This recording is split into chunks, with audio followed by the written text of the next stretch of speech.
بسم الله الرحمن الرحيم الحمد لله رب العالمين وبه نستعين على أمور الدين والدين وبعد الحمد لله وبعد التحية رب اشرح لي صدري ويسر لي أمري maadada caawa ku jirna waa engineering physics ciwaankeena koowaad electromagnetics ama electromagnetism hore waxaan usoo hadalnay gradientiskana kasoo sheekeynay waxaan kaloo kasoo sheekeynay divergencyga waxaan ka hadli doonaa kaalkaasaan ka hadli doonaa marka kaalkaasagana sidaas lamida waxaa weeyaan qayb kamid ah vectorka oo yacni waxaa lagu siin doonaa qiimo yacni f factor ah f factorkaaga soo marka mar waliba waxa ay kula mid tahay f1 plus f2 plus f3 qiimo noocaas lagu siin doonaa marka f factorkeena inta waxay nala mid tahay f1 plus f2 plus f3 yacni ilaa saddex qiimood lagu siin doonaa saddexda qiimood marka kan koowaad waxa kula socon doona i cap kan labaad waxa kula socon doona j cap kan saddexaad waxa kula socon doonto k cap kula socon doonto qiimo noocaas lagu siin doonaa for example we have f factor like 5x I cap plus 4y j cap plus 3z k cap qiimaha kala dambeysana oo ka qiimaha haysana marka yani ilaa hadda ma lagu go'aami karo inuu yahay wax la yiraahdo iska inuu yahay divergence ama inuu yahay wax la yiraahdo cal laakiin waxaa ognahay inay tahay vector inay tahay because I cap iyo j cap iyo k cap la socda labadaba waxaa raacdo I cap j cap iyo k cap raacdo soo marka adiga haddii lagu weydiiyo cal of f raadi cal of f waxaa lagu helaa delta cross f factor delta cross f factor gradientigaadi matala maxaa ku helan oo kale del factor oo ku dhacsan f oo kaliya divergence markaa ka shaqeynayna maxaa ku helanay del factor oo ku dhacsan f factor laakiin kaalka marka aan joogno waxaa weeyaan del cross f يعني labadii f factor macna labadii hore waxaan ku shaqeynaa dot product aan ku shaqeynaa laakiin maanta waxaan ku shaqeynaa cross product aan ku shaqeynaa marka yani cross product ayaan ku shaqeyn doonaa for example aan misalaan ka shaqeyno marka misalaan marka laga shaqeynayo marka waxa la yiraahdaa kaalka marka laga shaqeynayo mar waliba waxaa loo qoraa I cap j cap k cap determinant waa raadinaya macnaha determinantiga matrixka caadi kusoo baray godkan dhaxna noo geli doona do by do x do by do y do by do z qiimahayna la siiyaan ku buuxi doonaa godkan ugu hooseeya marka I capka marka maxaa horgala maxaa ah 5x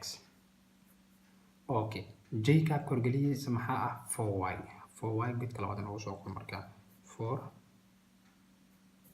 4 I mean this y then k cap asana horgalihiisa waa maxay 3z so k cap maxaa ku aadinaa asana markaas 3z aan ku aadinaa marka matrix kana haysatay marka determinant uu soo kaliya soo saaray determinant marka soo saartan maxaa haysataa delta cross f samkiis marka waxaa dhici karaysa marka in yani k cap kan qiimaha lagu siin oo laga qariyo kulligiis oo lagu siiyo yani x iyo y oo kaliya ama y iyo z oo kaliya lagu siiyo ama x iyo z oo kale lagu siiyo يعني labada mid kamid in lagu soo mid kamid laga qariyo ama hal kamid lagu soo labada kale laga qariyo soo marka ina form ka mar uu qorto ku qasban tahay laakiin boosaskana 0 ku buuxsanay hadii midna hadii taan qiimaha kala hadii aan la siinin inta waxa ka dhignaa oo kaliya 0 hadii qiimaha la siinin oo yani misaaladan uusan yani isku jirin plus 4j isku jirin dadkan waxa ka dhignaa 0 aan ka dhignaa marka qaabkaas aan u shaqeynaa then last do the determinant muxuu ahaa godkeen ku positive god ku xoga negative god ku xoga marka positive oo ahay marka maxay kula mid tahay marka del cross today waxaan sameynaa cross aan sameynaa marka I cap inoo soo qaad marka waxaan noqonaa I cap determinant oo 3 times 3 sida loo sameeyay I cap kan soo qaado godkaan qalinka iska mara godkaan qalinka iska mara saddex afarta god oo dhaxo soo harta soo qor marka waxay noqonaa marka do by do y do by do z 4y iyo 3z waa aydeen waa macna minus marka minus hadii aan waxa soo qaadanaa marka j cap determinant j cap waxa ku shaqeynaa kan qalin iska mar columnkaas columnka kale tan qalinka iska mar marka waxa inoo soo haray do by do x do by do z 5x iyo 3z waxay noo noqonay marka do by do x do by do z 5x 3z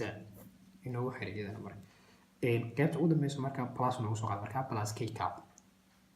plus k cap determinant of k cap markaa ku shaqeyna marka rogan columnka qalinka iska mari rogiisana qalinka mara marka waxaa ku saarta do by do x do by do y 5x iyo 4y waxayna noqonaya marka do by do x do by do y qiimaha kale muxuu ahaa 5x iyo 4y waxayna raacday 5x iyo 4y determinantiga caadigaas taqaana marka aad kadib ku shaqeeyo marka determinantiga caadiga naqaano maxay 3z waxaan ku dhufanaynaa do by do y waxaa ka jirana 4y oo ku dhacsan do by do z so I cap oo ku dhacsan leenahay marka 3z gudaas ku dhuf maxay noqonaya marka do by do y oo ku dhacsan 3z minus do by do z oo ku dhacsan ayadana 4y do by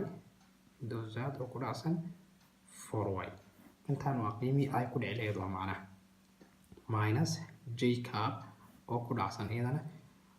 3z waxaa ku dhufanaynaa markaa do by do x waxayna noqonaya do by do x oo ku dhacsan 3z minus do by do z waxaa ku dhufanaynaa markaa 5x ku dhufanaynaa marka do by do z 5x intaan waa qiimaha ku dhufanahayn j cap macnaha okay plus inoo dhan markaa k cap oo ku dhacsan iyadana markaa 4 waxaa ku dhufanaynaa do by do x waxayna noqonaya iyadana markaa do by do x oo ku dhacsan 5 no 4 ku dhacayso 4 ku dhufan markaa waxayna noqonaya 4y minus do by do y waxaa ku dhufanaynaa 5x ayayna ku dhufanaynaa markaa waxayna noqonaya do by do y oo ku dhacsan 5x ayayna noqonaya markaa then halkaa markaa taaganaha marka midka ugu horeeya marka derivative nagu sameeyo marka with respect to y ugu sameeyo 3z with respect to y haddii aad derivative garana waa 0 minus 4y with respect to z haddii aad derivative garanaydana waa 0 minus j cap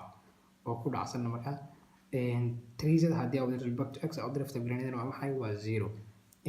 minus inoo dhan marka 5x haddii aad with respect to z aad derivative garanaydana waa maxay waa 0 sidoo kale marka okay plus k cap oo ku dhacsan marka do by do x haddii aad derivative garano with respect to y haddii yani with respect to x haddii aad 4y derivative garano waa 0 idan soo keen aadaba do by do y haddii yani 5x aad derivative garano with respect to y idan waa maxay waa 0 marka soo qiimaha haddii aad kala gooni 0 aynu soo baxay 0 times I was 0 0 times j was 0 0 times k was 0 so del times f factor today we have to use here cross maroob isticmaal haddii aad kala ku shaqeynaysa wixii kulmitaa marka 0 kulmitaa marka soo qiimaha inoo soo baxa waa maxay marka waa halkan marka so kala asaga marka midka hore wuxuu kaga duwan yahay labadii hore product isticmaalna maanta waxaan isticmaalnaa cross aan isticmaalnaa marka dot ma isticmaalna macnaha crosskuna waa maxay waa indeterminate hal lagu shaqeeyo misaanadaada marka hore waxaan qadaranaya I cap j cap k cap then partial derivative with respect to x partial derivative with respect to y partial derivative with respect to z dan qiimaha horgalayaashan siyaa soo qornana marka I horgaleed waa maxay 5x kana soo qor j horgaleed waa maxay 4y kana soo qor k horgaleed waa maxay 3z inoo soo qor marka dan waxaan sameynaa marka I cap kan plus aan qaadanaa intaa soo dhiganaa aydan columnkeeda iyo rowgeeda iska qari waxayna soo harta do by do y do by do z 4y iyo 3z do by do y do by do z 4y iyo 3z minus marka j cap idan marka taagan tahay qalinka iska mari columnkiisa iyo rowgiisa waxa ku saaraysa do by do x do by do y and do by do z iyo 5x iyo 3z dan ayagana qiimada taa ku qoranay marka qaabkaas aan ku shaqeynaa ugu dambeyn waxaa inoo soo baxda marka inay la mid tahay 0 marka halkaas waxaan kaga baxaynaa kalka wabillahi tawfiiq wasalaamu calaykum waraxmatullahi taala wabarakaatuh